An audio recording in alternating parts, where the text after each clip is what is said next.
కాశీపట్టణంలో వారాహి దేవత ఇప్పుడు కూడా చీకటి పడగానే కాశీపట్టణం అంతా తిరుగుతుంది. చీకటి పడగానే గుళ్ళోకి వెళ్ళిపోయి తలుపులు వేసేసుకుంటుంది.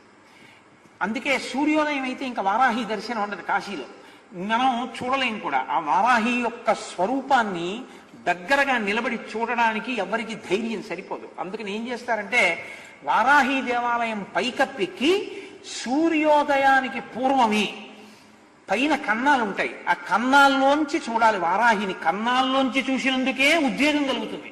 అలా ఉంటుంది ఆవిడ స్వరూపం. లలితా సహస్రంలో చెప్తారే గండనాయకి, ఆవిడ సర్వసైన్యాధ్యక్షురాలు లలితాదేవికి. ఆ వారాహి ఇప్పటికీ కాశీలో తిరుగుతుంది. రాత్రి వేళ లోపలికి వెళ్ళిపోతుంది, తెల్లవారుతుండగా లోపలికి వెళుతుంది. లోపలికి వెళుతుండగానే చీకట్లోనే అర్చకులు అర్చన చేసేసి తలుపులేసి వెళ్ళిపోతారు. ఎవరైనా చూసేవాళ్ళు ఉంటే పైనుంచోసారి లోపలికి చూసి వెళ్ళిపోతారు అంతే.